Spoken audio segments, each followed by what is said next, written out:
Hey fam, welcome back. Hopefully you're doing good and having a great day. If you're not, please let me know what I do to help you.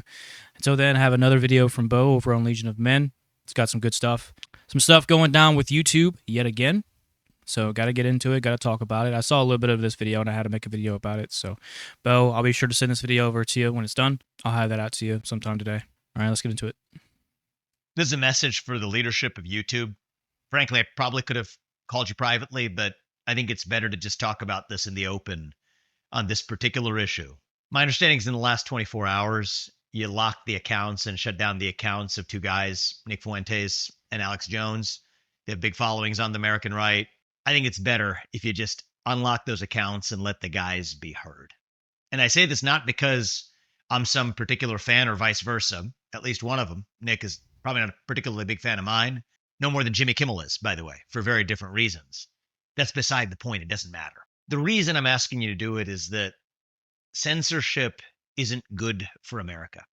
It's antithetical to our culture. And we're the country on God's green earth where we're able to talk to each other in the open.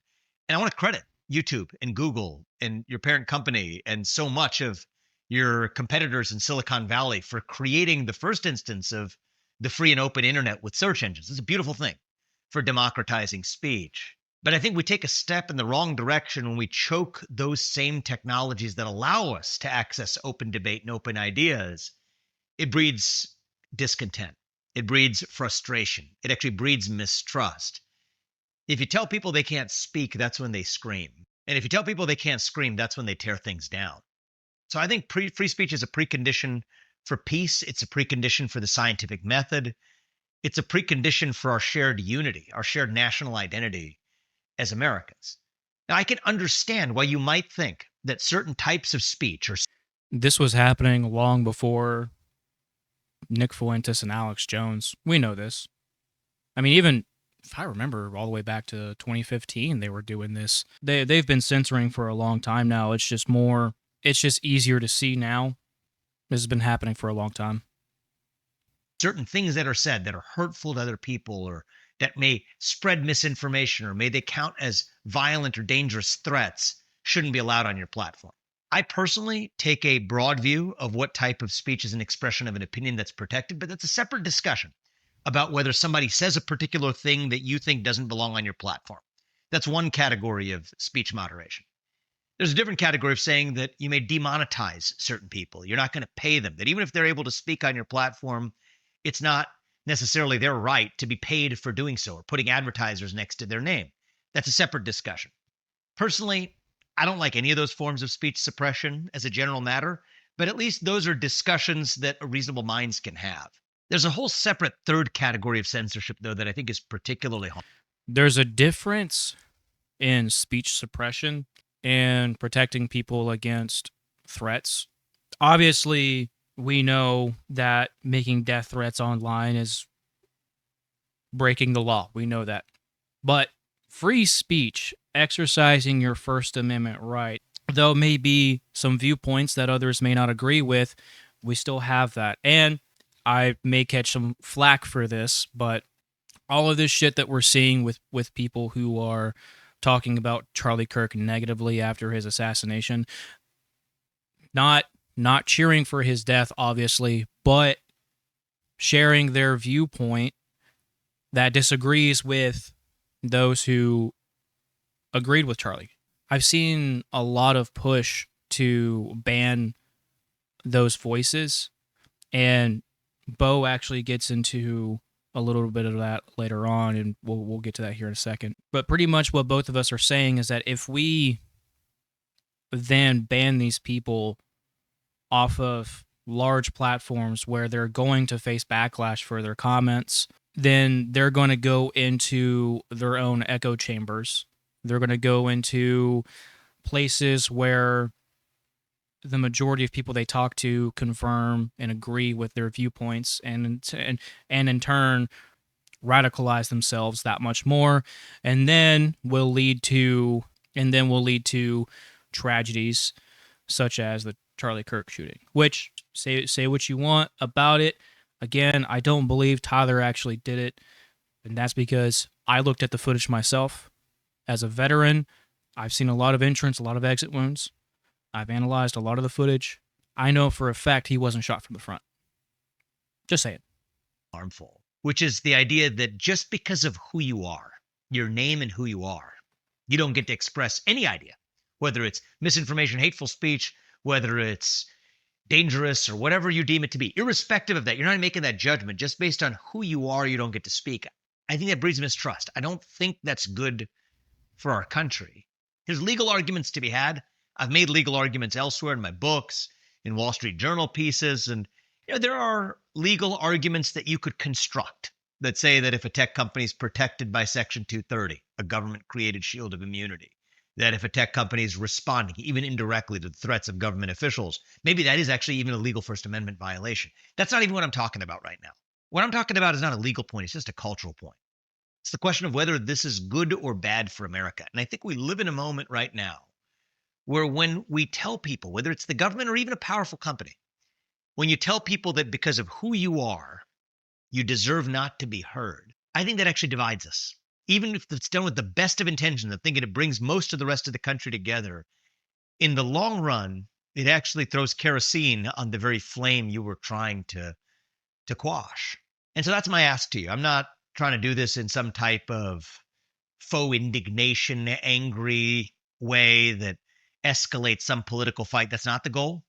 I actually think that it's often possible to get to the right answer through just reasonable, open dialogue. That's what I hope this is. I hope you're able to reconsider a decision that you made that may have been a wrong decision. And I think we need more space as a country when people do make a wrong decision. I don't think that there is any space for reasonable discussion with people that benefit from doing what the government demands of them. YouTube has become the new TV, and the younger generations are always using YouTube. It's the biggest platform that people use for news, for entertainment, for learning. And so this is just where everyone goes. This is where I go. So knowing that, whatever narrative is being pushed at the time by the powers that be, of course they're going to follow in lockstep because they benefit from it. There could be a lot of backdoor deals that is happening that we don't know about. We all know how many cookie jars BlackRock has their hands in. So, decision to be able to be given an off ramp, to be able to say that, you know what, after thinking about it, yeah, we agree, we're persuaded that all else equal, even though we intended well, we ought to let people speak and be heard. That's what I hope happens here. And so my ask is, and again, speaking as a guy who, from Jimmy Kimmel to Nick Fuentes, probably don't like me very much. I don't care. That doesn't matter. It's not what this is about. It's not even about the content. It's about the principle. I'd ask you to restore the accounts of those guys. And believe me, it will be a down payment on beginning to reunite this country, a project on which we have yet a very long way to go. Thanks a lot for considering. So YouTube has responded after Nick Fuentes and Alex Jones did a stress test, as they called it, by making a new YouTube account. It lasted, I believe, 12 hours before they both got deleted.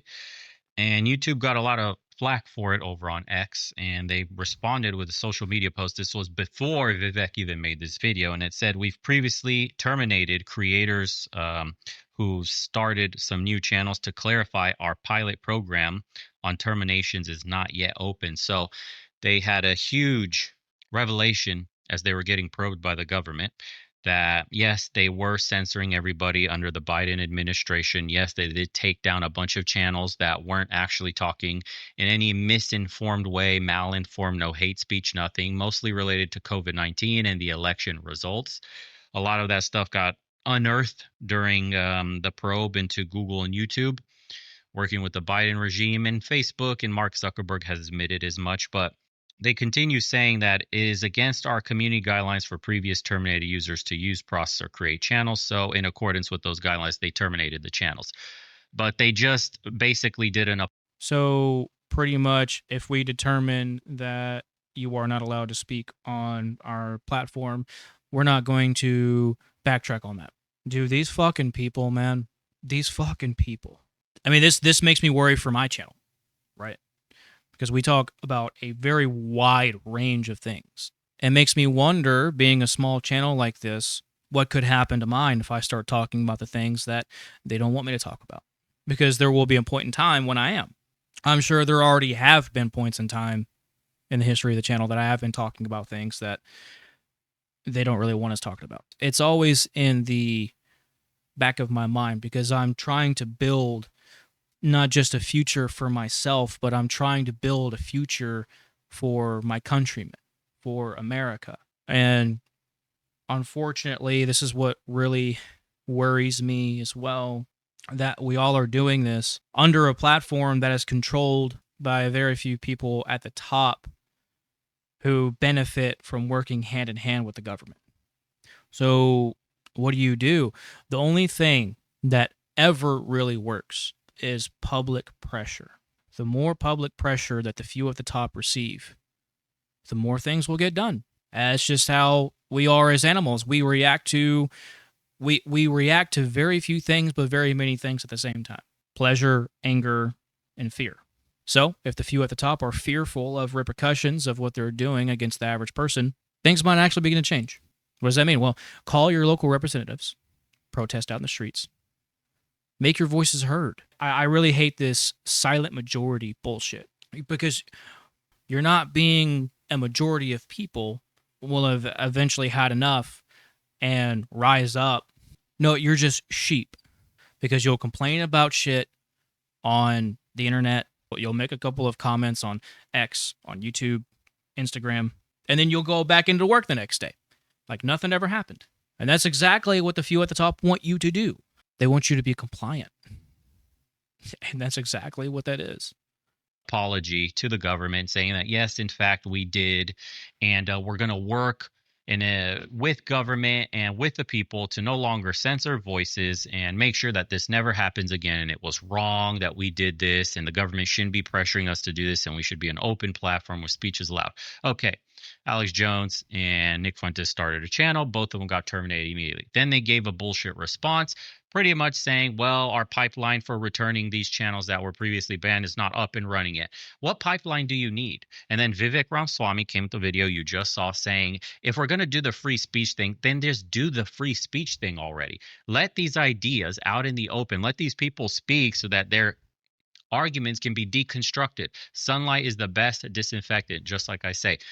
I don't agree with the Jimmy Kimmel thing where he got taken off his cable program. I don't agree with silencing these people that say or dance or are happy about Charlie Kirk's death. Do you know why? Because bringing them out into the fold, seeing who they really are, allows them to not dig themselves into those black dark holes where they come out the other side extremists and start shooting people. I think this is where I disagree with you, Bo. People that are already doing these things, they're going to do that anyways. It's just who these people are. I'm sure there are some of them out there that may come upon different information that may change their mind. But the people who are already cheering for the death of Charlie, that's going to happen anyways. Because these people are so far gone, they're so far twisted, they're so far indoctrinated that their sense of reasoning is null, is mute. It's no longer there. They've resorted to animalistic behavior. Animals that live without thought are just animals. So that's what most people are becoming. We see this every single time. Humanity makes the same cycle. Always does. We collect together in small tribes. We then bring those tribes together. We build something new. We create cities. We create nations. We then begin to think differently from one another because of how someone was raised in this tribe and how someone was raised in this tribe. And then we begin to clash. Tensions rise. We tear each other apart. We tear what was built apart. We kill each other. That's the cycle of humanity. Because guess what? We are animals, just like every other animal. The thing is that we have complexive thought. There is opportunity to stop that, but we still have those instincts. We want to procreate. We want to collect resources for ourselves and our families. And we want to live amongst ourselves and people who think like us. That's something you will never, ever stop because it's so far ingrained in us to do that. We've had to survive that way for thousands of years, and you can't rewrite that so easily. The punishment for the people who do abhorrent things on the internet, say abhorrent things, should just be social repercussions, not governmental not institutional, and not by these platforms either, because then they need to lose their section. So I agree with Bo here. Social ramifications, not governmental, because when the government starts taking more power, right, start controlling the conversation, well, we all know where that's going to head. 230 if they're going to curate speech and what's called or what's talked about on the platform. So if somebody says something disgusting like dancing around because Charlie Kirk got shot, then absolutely you should be able to call the person's job, look at what these people are doing. Is this who you want working here? Are you okay with this person that's willing to do this abhorrent thing and say these abhorrent things? Do you want them representing your company? Is that the culture of the company that you're pushing? And have the social repercussions of dealing with that. Because we need to return to a more civilized, civic society with some manners, right? Some self-respect for ourselves, but others in society, respect for everybody else. So when you do or say some things like that, that intentionally inflame people, especially during a heightened sense of, emotional awareness, because of obviously it was so fresh that it just happened, and then the next second they're dancing, then yeah, there should be social repercussions. We should outcast the people socially that say and do disgusting things, but you shouldn't ban them. Just like he said, if you ban these people, they become more intense in their beliefs. Then they feel like the system is against them. Then they feel vindicated that their beliefs must be true if they're being silenced. If I'm getting censored, it's because it's the truth. We've heard that in the last couple of years. They're only censoring the truth. If it's a lie, they leave it up. So then you further indoctrinate and radicalize these people who have ideas that. But that's the same thing that the right says too. It's the same thing that everyone says. The difference is, what is the objective truth, right? Because we're looking at trying to find the objective truth, not just my truth. We all know that people on the left are more prone to living by their truth instead of the truth. But then again, a lot of people on the right too do the same thing. I'm beginning to believe that people who are moderate, people who are in the middle, neither left or right, are the ones who are really figuring things out. When you're beginning to wake up, you move from the left to the right. Then when you wake up more, you move from the right to the middle. That's the way I think that things are happening. Because you begin to realize and learn a lot of things that neither left or the right talk about. But, we shouldn't be banning people because it's our First Amendment right. We have the right to talk about these things. Again, as long as you're not threatening people, right? You're not sending death threats. You're not calling for more violence. Then you absolutely have that First Amendment right. Now, should someone call your place of employment and let your employer know that you're dancing on the death of Charlie? Absolutely. Absolutely. But we shouldn't take government action because at some point that's then going to turn on you. And you're going to be really fucking surprised when that happens. But you shouldn't be because that's just how the government works, baby. Take it from a veteran. Could be completely deconstructed out in the open by anybody with half a brain willing to debate them and show the hypocrisy of their argument. This is how you get rid of these extremists. This is how you tone the temperature down. When you ban these people like Alex Jones, Nick Fuentes, whoever else that they've banned. I know I'm pausing a lot, sorry, but there's a lot to say here. You can't tone down the rhetoric. There's no point of that. We are already past the point of no return at this point. People are way too out of control with their emotions. Tensions are too high to be brought down. Though we might try, I believe it's all in vain. I really do, because we are seeing the same things today that our great grandfathers and grandmothers saw before the American Civil War. We're fighting and killing each other over the same things. Politics. Which politics specifically? Well, race being the very first one. Next is political leanings, ideas, thoughts. There's no stopping this. Humanity will always continue this cycle because we are animals. We're flawed just like every other animal. That doesn't mean we can't try. That just means I believe we can't stop it. I've seen too much of history to know for a fact that humanity is doomed to repeat the same cycle over and over and over and over again. My channel got personally affected. We'll talk about that later in a live stream. This YouTube censorship was one of the big topics that I had already. I just had some things going on.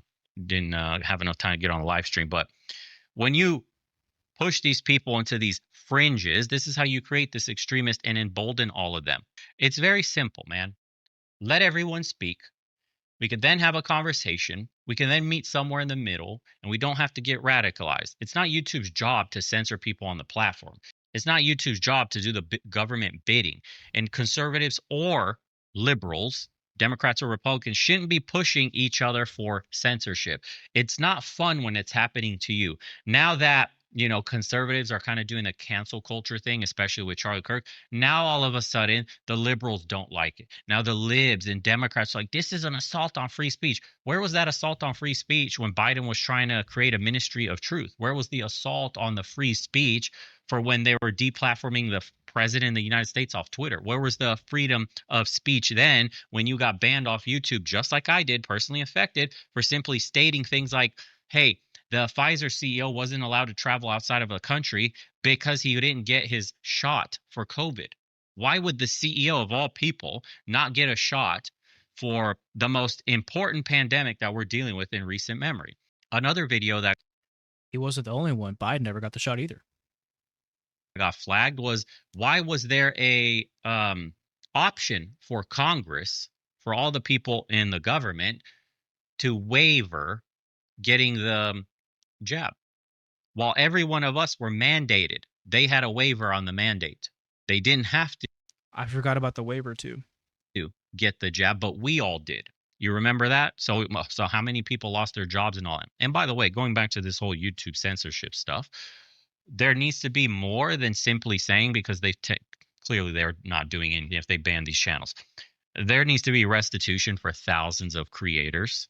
Thousands. I mean, YouTube is liable and should be liable in a civil action lawsuit for hundreds of millions of dollars, most likely in income and business loss. It takes a long time to create an audience and get a consistent business and all this stuff. And for it took the channel 6 months to reach 500 family members. Can you imagine how long it would take to reach 500,000? That's going to take a few years, which I'm perfectly fine with, because this is a passion of mine. We're making a difference here on the channel. For platforms like YouTube to attack people's free speech, there needs to be charges.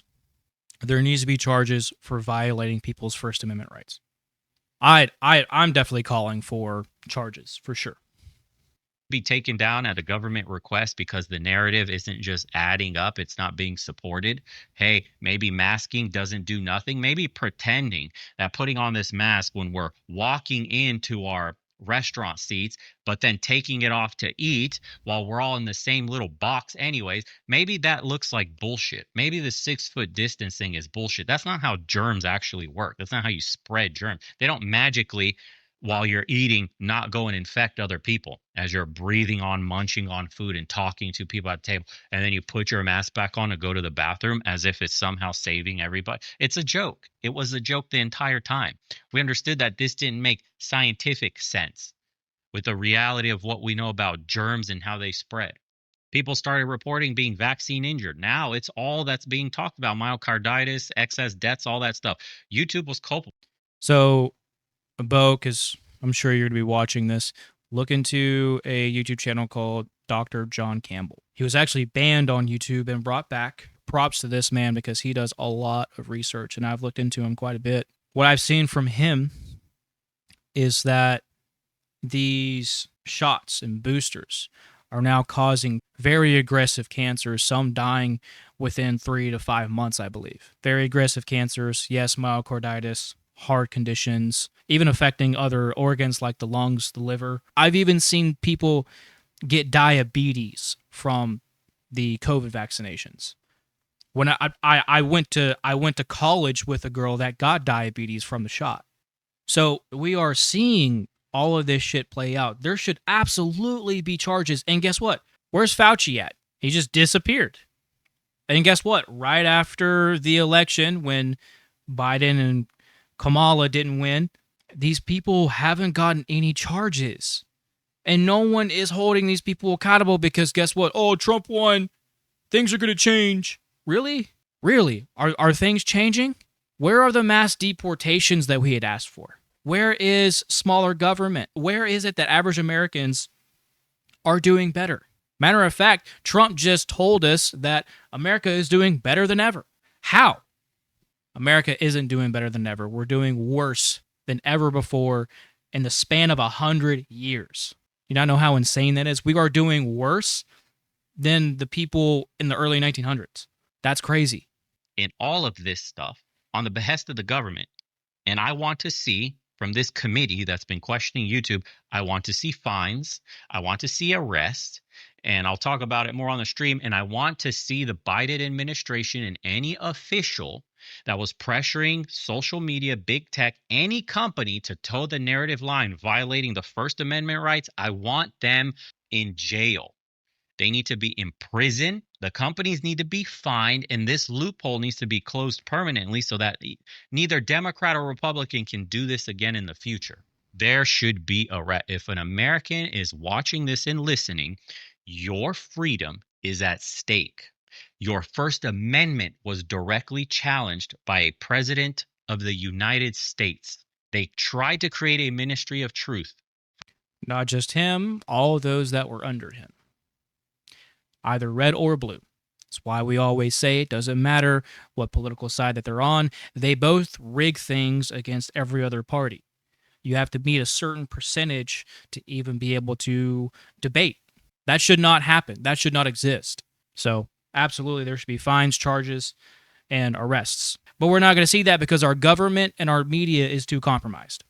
There are no charges being brought before these guys. There's no accountability. The only way things change is if we, the people, do something to change it. That's the only way things will change. So leaving it up to a president, an official, especially if they're taking APAC money, you're not going to see changes. The average person needs to go in and change it. That's the only way things change. For misinformation, malinformation, and disinformation, limiting your free speech. They pressured big tech into taking away your ability to speak, and they will do it again. Maybe in the future it'll be somebody else that's a Republican that won't care about this sort of censorship and freedom of speech and will use it to advance their agenda. Maybe in the future it'll be a Democrat. Maybe whoever it is, team left, team right, it doesn't matter. One day this will be turned on you.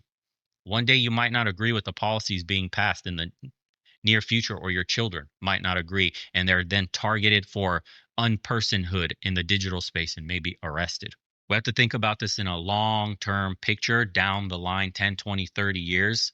It seems like a win right now, but if we don't get actionable punishment, real world consequences for companies, the CEOs, and the government officials that were implicated in all of this, it's all for show. This is all theater. And we will one day suffer from this because government does not give up power. Once again, on that note, this will be the last that I'll say on the video, and then we'll go over to the comment section. The government works for the government. Does not work for you. Does not care about your wants. Does not care about your needs. You're not paying for their campaigns. Matter of fact, you're limited to how much you can even donate to campaigns. While officials are taking millions of dollars in donations from PACs, you're limited. So they don't care about what you want, about what you need. Even if you are starving, like a woman I saw in Bo's earlier videos. And if you begin to push for the other side to be censored, guess what? That's going to come back on YouTube. If you think that things are going to fucking change because of the next fucking president, guess what? It's not. It is not. And all of these people that are promoting Vance for the next fucking president, do you not realize the connections that Vance has had? I knew because of Bo that he was connected to Peter Thiel. What I didn't know that I found out recently is that Peter Thiel is connected to Jeffrey Epstein. And I believe the connection between J.D. Vance and Peter Thiel began 2013, definitely before 2015, I believe. And they're still connected because Peter Thiel brought J.D. Vance before Trump. and then announce JD Vance his VP pick. Crazy. We're all being played. All of us. We believe things are going to change because we believe in our side instead of the objective truth. YouTube is lame as fuck. They've made it clear whose side they're on. Yeah, their own side. YouTube's still censoring comments like crazy. They have been for a while. Why do you think they're not stopping? The techno commies are not nervous. They don't give a fuck about what you write online. They just censor it. The only time these people get nervous is when they're facing massive public backlash. That's why I tell you the only reason things are going to change is because we the people put effort into change it. You should have left Ohio anyways. I mean, are they still doing the you need a license to even have a gun? I have a constitutional right that says I can have any fucking gun that I want. All right, we'll read one more. As crazy as it seems what comes out of Alex's mouth, he is absolutely right. I looked into a lot of what he had said about Benjamin Franklin, about the frogs being gay. Most of what Alex talks about is right. Does he have some wild takes on shit? Of course. Of course. He's a personality. Listen, conspiracy theories exist for a reason because 5 to 10 years later down the road, those conspiracy theories are proven to be true. I will link the video down in the description so you guys can watch it. Bo, thanks for what you're doing, man. It's actually because of you that I started YouTube. I just wanted you to know that. So I got tired of bitching and complaining, and I decided to turn the camera on, reach more people, because I wanted to do something. I wanted to get something done. I wanted to make a difference. And so if you want to make a difference, you don't have to necessarily turn the camera on, though it would help. But you can help in other ways, as I've spoken about earlier in the video. Call your local representatives. Express your concerns. Go to your local town meetings. Protest in the streets. Just become active. Become active. And don't be a part of this silent majority. Because you're just mindless sheep. You might get mad at that. I don't care. I'm speaking the truth. And if it does make you angry, good. Because then maybe you'll get out and do something that actually makes a difference instead of complaining about shit online. So, hopefully this video helped you guys out. If it did, please like, share, subscribe, join the family, guys. I would love to have you join the family. We are on a journey to change this culture for the better, change the direction that this country is heading towards, and provide a brighter future for us average Americans. Because we're the only ones that's going to get us out of this mess. Obviously, the elites of our society don't care. They would much rather provide a means to keep us from prospering for ourselves and to only benefit them. So, what do you got to do for us? Please make sure you're taking care of yourselves. Take care of your body. Take care of your mind. Take care of each other. I love you all. I wish you a lovely day. If you need me for anything, please reach out. I'm always here. Talk to you guys soon.